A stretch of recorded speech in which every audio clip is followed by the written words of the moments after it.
पर मैं अपना जाना टालती रही। शायद अभी गुरुजी का आदेश नहीं था, क्योंकि मेरे ईश्वर से मिलने की महत्वपूर्ण घड़ी अभी आई नहीं थी। संगत जी, इसका एक और कारण यह भी था कि मेरे अंकल किसी बाबा या संत के यहाँ जाने के इच्छुक नहीं थे। मैं 1947 से एक संत की भक्त रही थी। मैं शिरडी साईं बाबा को भी इतना मानती थी कि मुझे और कहीं जाने की कोई आवश्यकता नहीं लगती थी। संगत जी, हर बृहस्पतिवार मैं साईं बाबा के मंदिर में भजन गाती थी। संगत जी, एक दिन गुरुजी के बारे में नूतन से इतना निराला वर्णन सुनकर मुझसे भी गुरुजी के दर्शन की इच्छा हुई। पर मैं जानती थी कि मेरे अंकल मासूम को साथ लेकर जाना इतना आसान नहीं होगा। मुझे एक उपाय सूझा। 2006 में मेरे जन्मदिन के अवसर पर, जो 4 अगस्त को होता है, मैंने अपने अंकल से कहा कि मैं अपना जन्मदिन अपने अनुसार मनाना चाहूँगी। मैंने उनसे वादा भी लिया कि मैं जहाँ भी उन्हें ले जाऊँगी वे चुपचाप चलेंगे और जो भी खाने को कहूँगी वे खाएंगे। मैंने उसी समय नूतन को फ़ोन किया और उससे कहा कि मैं उसके घर शाम को 6:45 तक पहुँच जाऊँगी। संगत जी, जहाँ से हम साथ ही गुरुजी के यहाँ जाएंगे। साधारण मैं दोपहर में सोती नहीं हूँ संगत जी, कभी नहीं सोती, पर उस दिन घर के काम करके मैं सो गई। संगत जी, सब गुरुजी की प्लानिंग है और देखिए, गुरुजी को जोड़ना था, वो मेरा समय आ चुका था गुरुजी के साथ जुड़ने का। संगत जी, मैंने सपना देखा कि गुरुजी एक ऊंचे आसन पर बैठे हुए हैं और पास ही मैंने ओम और एक ओमकार के चिन्ह देखे। गुरुजी के आसपास एक सुनहरा गरुड़ उड़ रहा था। जब बाद में मैं नूतन से मिली तो मैंने उसे अपने सपने के बारे में बताया। वह खुशी के मारे ऊंचे स्वर में बोल पड़ी। गुरुजी मुझ पे खुश थे और मिलने से पहले ही उन्होंने मुझे दर्शन दे दिए। संगत जी, जब हम छोटे मंदिर पहुंचे तो गुरुजी रसोई घर के पास लकड़ी के एक साइड बोर्ड पर बैठे हुए थे। नूतन ने गुरुजी से कहा कि वे अपनी एक सहेली को साथ लेकर आई थी।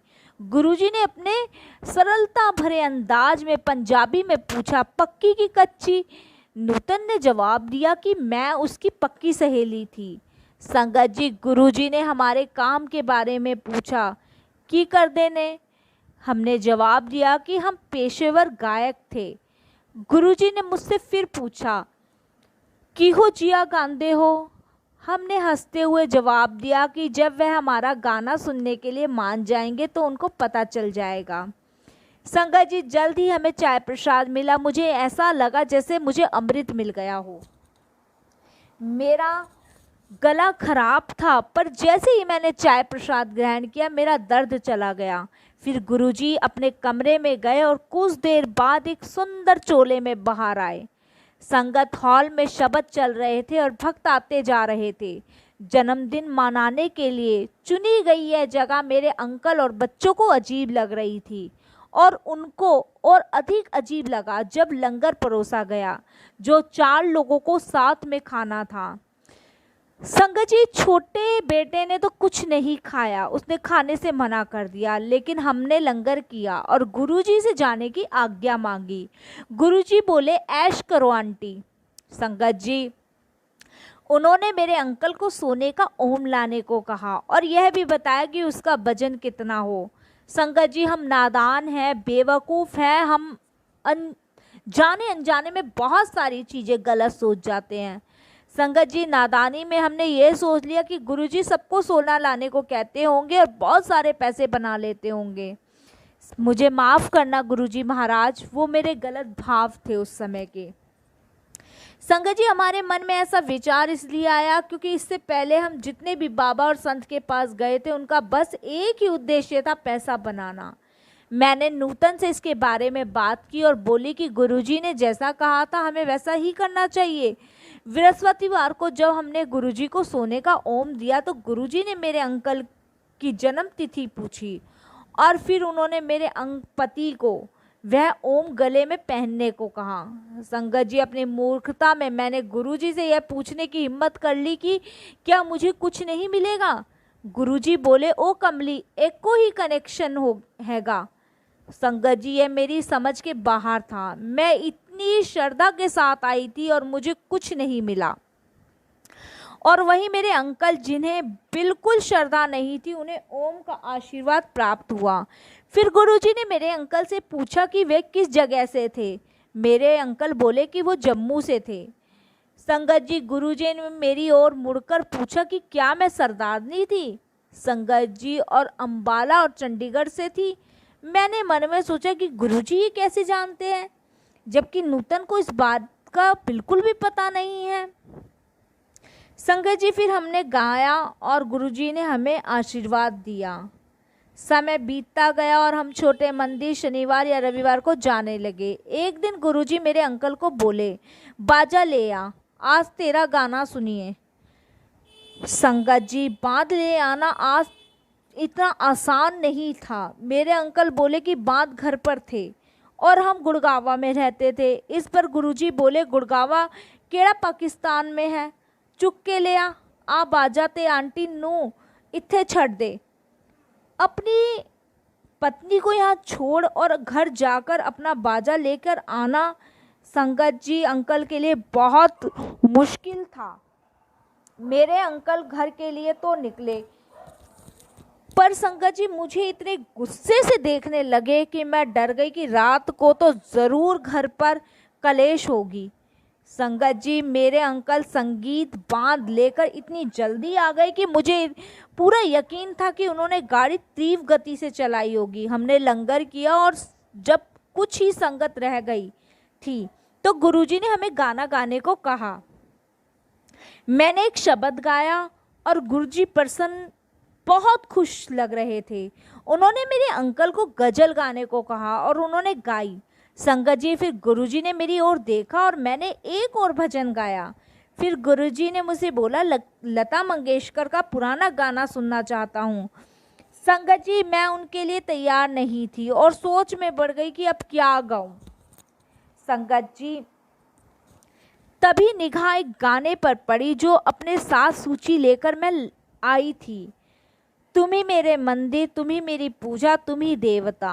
और मैंने संगत जी ये गाना गाया। गुरुजी प्रसन्न हुए और बोले कि मेरी आवाज़ बहुत सुरीली है। उनके शब्द थे, कुड़ी दी आवाज़ बड़ी मीठी है।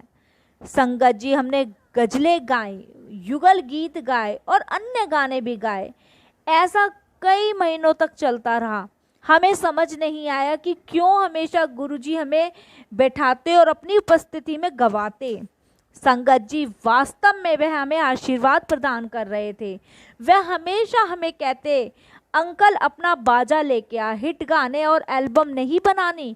संगत जी, गुरुजी से मिलने से पहले हम बहुत बड़े आर्थिक संकट का सामना कर रहे थे। हमारे बच्चे भी अब ज्ञानिकारी हो गए थे। बिल्कुल पढ़ाई लिखाई संगत जी मेरे बच्चों की भी छूट गई थी। घर की स्थिति इतनी खराब थी संगत जी कि हम दिन पर दिन कर्जे में डूबे जा रहे थे। संगत जी, हमारे पास का रिश्ता भी बिगड़ता जा रहा था। मेरे अंकल कभी मेरी नहीं सुनते थे। हम दोनों की सोच आपस में बिल्कुल नहीं मिलती थी। हमें बाबा पंडितों और औरों ने जो भी कुछ करने को कहा हमने किया संगत जी, पर हालात में कोई सुधार नहीं आया।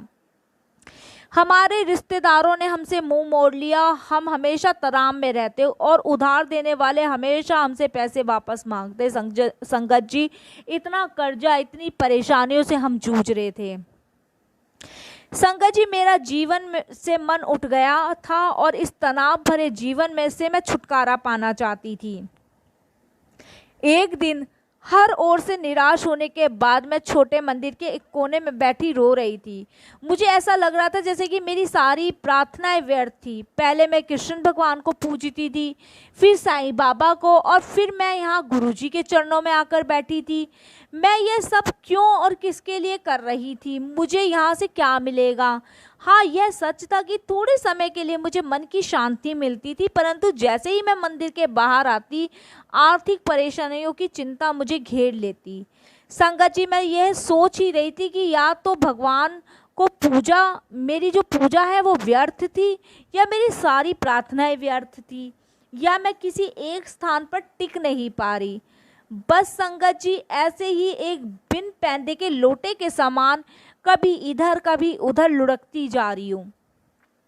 अगर मुझे एक स्थान से कुछ नहीं मिलता तो मैं संगत जी स्वार्थी होकर तुरंत किसी और की पूजा करने लग जाती थी। मेरे मन में संगत जी हजारों शंकाएं थी। अगर मैंने अभी कृष्ण भगवान जी की आज पूजा की और मुझे कुछ नहीं मिला तो कल मैंने किसी और की पूजा कर लेनी। बिन पैंदे के लोटे की तरह संगत जी मैं इधर से उधर लुढ़कती चली जा रही थी, जबकि संगत जी और चिंताएं बढ़ती जा रही थी, दिन पर दिन बढ़ती जा रही थी। संगत जी अचानक यह शब्द चलने लगा, गुरु मेरी पूजा, गुरु गोविंद, गुरु मेरा पार ब्रह्म, गुरु भगवंत। शब्द के बीच में बांसुरी की हल्की ध्वनि सुनाई दे रही थी। मैंने तुरंत एक चमत्कारी बदलाव देखा। ठीक संगत जी मेरे सामने मैंने गुरुजी की जगह कृष्ण भगवान बांसुरी बजाते हुए देखे। फिर मैंने गुरुजी को बांसुरी बजाते हुए देखा। फिर गुरुजी की गद्दी पे मैंने साईं बाबा को मुकुट पहने हुए देखा। एक पल के लिए तो मुझे कुछ समझ नहीं आया और मुझे लगा कि यह सब मेरी कल्पना होगी। संगत जी मैंने मुड़कर अपने आसपास देखा। संगत अपनी आंखें बंद करके बैठी हुई थी और ध्यान में लीन लग रही थी। मैं उनसे पूछना चाहती थी कि मैंने जो देखा वो सपना था या सच, पर मेरी संगत जी हिम्मत नहीं हुई। लंगर के बाद मैंने अपना यह अनुभव अपने अंकल को बताया तो वे बोले कि उनको भी ऐसा ही कुछ अनुभव हुआ था। वास्तव में इस कल्पना के द्वारा गुरुजी ने हमें स्पष्ट कर दिया था कि वे ही सब कुछ हैं, वे पार ब्रह्म हैं और भगवंत भी। गुरुजी में मेरा विश्वास पूरी तरह से संगत जी हो गया था। संगत जी अपने गानों के कार्यक्रम के कारण हमें दिन में घर से बाहर रहना पड़ता और मेरे अंकल को यह ठीक नहीं लगता था कि दिन में बच्चे घर पर अकेले हो और हम रात को देर से घर लौटें। फिर एक दिन मेरे अंकल ने घोषणा कर दी कि वह गुरुजी के यहाँ तब तक नहीं जाएंगे जब तक वह एक अच्छी रकम नहीं कमा लेते, और उन्होंने लक्ष्य के तौर पे एक धन राशि भी तय कर ली। यह दिसंबर 2006 की बात है संगत जी, और गुरुजी की कृपा से फरवरी 2007 तक हमने उतनी राशि कमा ली थी। संगत जी फलस्वरूप मेरे अंकल ने कहा कि हमें गुरुजी के पास जाना चाहिए। मैंने भगवान का धन्यवाद अदा किया। जैसे ही हमने गुरुजी के चरण कमलों में माथा टेका वे पंजाबी में बोले, ओ किधर गायब हो गए सी, आंदे रिया करो। मेरे अंकल ने जवाब दिया कि उनके कार्यक्रम शुक्रवार और शनिवार को होते थे, इसलिए वो नहीं आ पाते थे। गुरुजी बोले, भाई तू जेड़े मर्जी दिन आ, पर आया कर। संगत जी जल्द ही शिवरात्रि का दिन आया और उन पावन अवसर पर गुरुजी ने हमें अपनी संगीत बांध के साथ आने को कहा। शिवरात्रि के अवसर पर गुरुजी ने हमारे गाने सुने और दिल खोलकर हमें आशीर्वाद दिया। सुबह के करीब 3 बजे थे और मेरे अंकल सोच रहे थे कि वे घर जाकर बियर पिएंगे। उसी क्षण गुरुजी ने मेरे अंकल की ओर देखा और बोले, मैंने तेरी डायबिटीज ठीक कर दी, कल जाकर बियर पी लेना। मेरे अंकल दंग रह गए। जहाँ तक मेरा सवाल था, मैं सोच रही थी कि गुरुजी ने कहा था कि मेरी आवाज़ सुरीली है, पर मुझे कोई काम नहीं मिल रहा था। हम घर वापस गए और अगले दिन मुझे बम्बई से फ़ोन आया और साथ ही एक गायक शान के साथ एक सिद्धि फिल्म में गाना गाने का प्रस्ताव। संगत जी मेरे सवाल का यह कितना अद्भुत जवाब था। मेरा स्वास्थ्य ठीक नहीं रह रहा था और मुझे माइग्रेन होता था। जब तापमान अचानक ऊपर नीचे होता तो मुझे भीषण बदन दर्द होता। इसलिए जब मैं मंदिर के एयर कंडीशन हॉल में बैठती तो मेरी हालत बहुत ज़्यादा ख़राब हो जाती थी। संगत जी बैसाखी के अवसर पर गुरुजी ने हमें बड़े मंदिर आने को कहा। हमें गाते हुए सुन कर गुरुजी खुश दिखाई पड़ रहे थे। संगत जी जब हमने जाने की आज्ञा ली तो गुरुजी ऐसे शब्द बोले जो मैं आजीवन नहीं भूलूंगी। संगत जी वह बोले, आंटी मैंने तुझे आशीर्वाद दिया, आज से तुझे कभी बदन दर्द नहीं होगा। मैं उनके ये शब्द सुनकर आश्चर्यचकित थी कि मैंने अपने बदन दर्द के बारे में कभी कुछ नहीं कहा था। तब से मुझे कभी बदन दर्द नहीं हुआ। मैंने भक्ति तो बस थोड़ी ही की थी संगत जी, और गुरुजी के प्रेम और देख रेख की वर्षा हो रही थी। संगत जी, मार्च से लेकर मई तक हमें कोई काम नहीं मिला। मेरे अंकल की आदत थी कि अगर उनके पास कोई काम नहीं होता तो वे मेरे और गुरुजी के खिलाफ शिकायत करने लगते। वे बोलते, अगर गुरुजी सब कुछ जानते हैं तो वे हमें काम क्यों नहीं दिला रह सकते। संगत जी, वे हमें कष्ट उठाते हुए देखते हैं, संगत जी फिर भी हमारी मदद नहीं करते। गुरुजी अंतर्यामी सब कुछ सुनते, पर फिर भी कभी हमसे कुपित या गुस्सा नहीं होते। मेरे अंकल हमेशा यही शिकायत करते जब उन्हें कोई काम नहीं होता। संगत जी, एक दिन गुरुजी ने अपनी करुणाशील दृष्टि हम पर डाली और हमें पूजा करवाने के लिए कहा। उनके निर्देश अनुसार हमने नियमित रूप से वो पूजा की। कुछ समय बाद गुरुजी ने हमें एक नया संगीत बांध खरीद के लाने के लिए कहा। मेरे अंकल को उसके लंबे बाल कटवाने के लिए भी कहा, क्योंकि मेरे अंकल के लंबे लंबे बाल होते थे उस समय, और वो भी कटवाने को गुरुजी ने कहा। संगत जी, नया संगीत बांध खरीदने की बात ने हमें आर्थिक परेशानी में डाल दिया। पहले तो गुरुजी ने हल्के से नई संगीत बांध के बारे में पूछा, फिर मेरे अंकल को गुस्सा करते हुए बोले, अंकल बता तुझे क्या, तूने नया बांध खरीदा। अंत में गुरुजी ने क्रोध से डर कर मेरे अंकल ने एक नया हारमोनियम खरीदने का निश्चय किया, क्योंकि मेरे अंकल डर गए थे, क्योंकि गुरुजी बहुत क्रोधित होकर बोले थे उस दिन। हम आज भी भूल सकते संगत जी। पहले उन्होंने अपने लंबे बाल कटवाए, पर जैसे ही उन्होंने आईना देखा वह मुझ पर चिल्लाए। उन्हें ऐसा लगा कि उनका स्टाइल अब खराब हो गया था संगत जी। पर जब हम मंदिर गए तो सबने मेरे अंकल के नए हेयर स्टाइल की तारीफ की और कहा अब वे 10 साल जवान लग रहे हैं। गुरुजी मेरे अंकल के साफ सुथरे बाल देखकर अत्यंत प्रसन्न हुए। वो मुस्कुराते हुए बोले, तैनू बंदा बना दिता संगत जी। और यह भी बोले कि पहले वो जानवर की तरह दिखते थे। फिर उन्होंने मासूम को नया संगीत बांध ना लेकर आने के लिए भी डांटा। मेरे अंकल बोले कि उसे खरीदने के लिए उनके पास पैसे नहीं थे संगत जी। गुरुजी बोले, ओ कमलिया, काम बढ़ेगा, मिला जाना है, तू बाजा तो ले आ क्या। संगत जी, हमने एक विक्रेता से बात की और पुराने बाजे के बदले में एक नया बाजा लेकर किस्तों पे उसके पैसे देने का सौदा तय किया। संगत जी, उस व्यक्ति ने हमें 500 रुपये देने को कहा और कहा कि बाकी की रकम हम अपनी सुविधा के अनुसार दे सकते हैं। संगत जी, यह बड़े आश्चर्यचकित की बात थी कि इतना सस्ते में मेरा सौदा हो गया और बिना किसी परेशानी के हमें एक नया संगीत बांध मिल गया। पर किसी न किसी कारणवश हम वो नया बांध मंदिर नहीं ले जा सके। संगत जी, 27 मई को मुझे तीव्र इच्छा हुई कि मैं गुरुजी के यहाँ जाकर माथा टेकूं और मैंने अपने पति यानी अपने अंकल पर दबाव डाला कि हमें गुरुजी के पास अवश्य जाना चाहिए। और मैं बोली कि उनके बाद अगर मेरे अंकल नहीं जाना चाहेंगे तो मैं कभी उनकी इच्छा के विरुद्ध उनको वहाँ जाने के लिए नहीं बोलूँगी। संगत जी, अंत में हम मंदिर पहुँचे। उस दिन गुरुजी बहुत गुस्से में लग रहे थे। मैंने कभी उनका ऐसा रूप नहीं देखा था, पर फिर भी मैं गुरुजी के संगत जी दृष्टि में वहाँ से हटा नहीं पा रही थी। मुझे एक अजीब सा एहसास हो रहा था कि मैं फिर कभी गुरुजी के चरण कमलों में नहीं जा पाऊँगी। आने वाले समय को लेकर मैं संगत जी बहुत बेचैन और चिंतित थी। फिर अचानक से गुरुजी कुछ शब्द बोले जो मैं मरते दम तक नहीं भूलूंगी। हुण मैं तुण जाना है।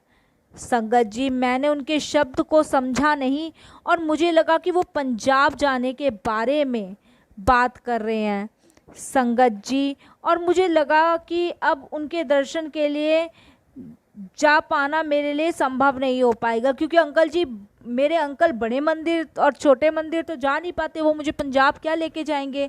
लेकिन संगत जी, मैं और गुरुजी के वो वचन मतलब वो शब्द नहीं भूल पाए। गुरुजी ने अन्य संगत से भी बातें की और उनके कहे गए शब्द सदा के लिए मेरे हृदय में संगत जी कैद हो गए। हुण मैं तुण जाना है। संगत जी, गुरुजी को देखते हुए मुझे लगा कि अब वह हमें गाने के लिए नहीं कहेंगे और गुरुजी का हमारे नए संगीत बांध के बारे में पूछने का तो सवाल ही नहीं उठता था।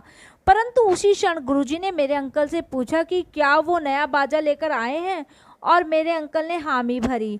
फिर गुरुजी मेरे अंकल को बोले, तू इतना तनाव में क्यों है? जाने से पहले मैं तेरा बाजा ब्लेस करूँगा, जा जल्दी अपना बाजा लेकर आ। फिर गुरुजी ने यह सबसे यादगार शब्द कहे, मैं तेरा बाजा ब्लेस करने के लिए बाद ही आऊँगा। मेरे अंकल जल्दी से बाजा लेकर आए। गुरुजी ने हमारे गाने सुने और इस तरह से उस नए बाजे को अभिमंत्रित किया। संगत जी, एक और विशेष बात हुई थी। मैंने घर पर कुछ गाने घर पर ही तैयार किए थे सुनने के लिए, पर वहाँ मैंने कुछ और ही गाना आरंभ कर दिया। मेरे अंकल ने मुझे गुस्से से याद दिलाया कि मुझे कोई और गाना गाना था, पर गुरुजी की इच्छा के आगे किसकी चल सकती थी। संगत जी, मैंने जो गाना गाया वो गुरुजी की इच्छा थी। अंत में गुरुजी ने मुझे लता मंगेशकर का वो गाना गाने को कहा जो मैंने बड़े मंदिर में गाया था। गुरुजी ने वो गाना सुना। उस गाने की दूसरी पंक्ति यह थी, शायद इस जन्म में मुलाकात हो ना हो। संगत जी, फिर हमें घर जाने के लिए कहा गया। यह उस दिन का अंतिम कार्यक्रम था और गुरुजी की संगत के साथ आखिरी मुलाकात। संगत जी, 31 तारीख को गुरुजी ने महासमाधि ली। मुझे लगा जैसे मैं अनाथ हो गई। मुझे पता चला कि गुरुजी के जन्म स्थान डुगरी में अंतिम संस्कार किए जाने वाले थे। मेरे अंकल की तबीयत ठीक नहीं थी, इसलिए हम वहाँ नहीं जा सकते थे। यह सोचकर कि मैं डुगरी नहीं जा पाऊँगी, मैं स्नान घर में जाकर बहुत रोई। पर रात को करीब 8 बजे मुझे नूतन से पता चला कि अंतिम संस्कार अगली सुबह 11:30 बजे बड़े मंदिर में किया जाएगा। यह सोचकर कि महासमाधि लेने के बाद भी गुरुजी ने मेरी इच्छा पूरी की, मैं फिर रोई। संगत जी, मेरे अंकल मानसिक रूप से बहुत बुरी हालत में थे। उन्हें इस बात का बहुत पछतावा हो रहा था कि जब गुरुजी मानव रूप में थे तो वह भगवान से जुड़ नहीं पाए। गुरुजी ने उन्हें पूरी तरह से बदल दिया था। यह घटना गुरुजी की समाधि से 2 दिन पहले की है। मैं नहाकर ही निकली थी जब मैंने देखा कि मेरे अंकल ने जो ओम का लॉकेट पहना हुआ था उसमें से इंद्रधनुष जैसी किरणें निकल रही थी। यह वही लॉकेट था जो गुरुजी ने अभिमंत्रित करके दिया था। मैंने सोचा कि शायद लॉकेट पर रोशनी पड़ने से ऐसा हो रहा होगा। संगत जी, फिर मैंने देखा कि उस पर कोई रोशनी नहीं पड़ रही थी, वो किरणें मेरे ऊपर पड़ी और मुझे झुरझुरी हुई। मुझे कुछ समझ नहीं आ रहा था। बाद में मुझे याद आया कि लॉकेट अभिमंत्रित करते समय गुरुजी ने क्या कहा था, तुम दोनों का कनेक्शन एक ही है। संगत जी, मुझे याद आया कि गुरुजी ने कहा था कि वे हमारे घर आएंगे। अब कैसे गुरुजी हमारे घर आएंगे और किस रूप में आएंगे? अगले दिन जब मैं पूजा करने के लिए अपने मंदिर गई तो एक घटना मेरी प्रतीक्षा कर रही थी। संगत जी, बिल्कुल साक्षात वो घटना मेरे साथ घटी। मेरे मंदिर में, उज्जैन के महाकालेश्वर मंदिर की एक छोटी सी तस्वीर है। तस्वीर में एक शिवलिंग है और उस शिवलिंग के बीचों बीच एक सुनहरा सर्प है। यह तस्वीर हमारे पास सालों से है, पर उस दिन वो सर्प उस तस्वीर में दिखाई नहीं दे रहा था। संगत जी, उसकी जगह मुझे गुरु नानक देव जी दिखाई दिए। मुझे अपनी आंखों पर विश्वास नहीं हो रहा था। मैंने अपने अंकल को जगाया और उनसे कहा कि वो आकर देखें कि क्या उनको भी यह बदलाव दिख रहा था, और उन्होंने भी वैसा ही देखा। संगत जी, कितना अद्भुत तरीका था गुरुजी का हमारे घर आने का और हमें उस बात का अनुभव कराने का।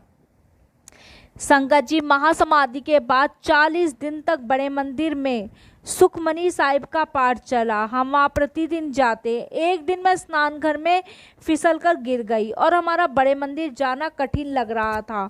हमने शाम को घर में ही पूजा करने का और फिर कड़ा प्रसाद का भोग लगाने का सोचा। संगत जी, शब्द के लिए हमने टीवी पर वो चैनल लगा दिया जिसमें अमृतसर से लाइव गुरुबानी का प्रसारण आ रहा था।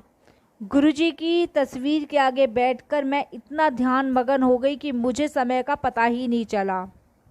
संगत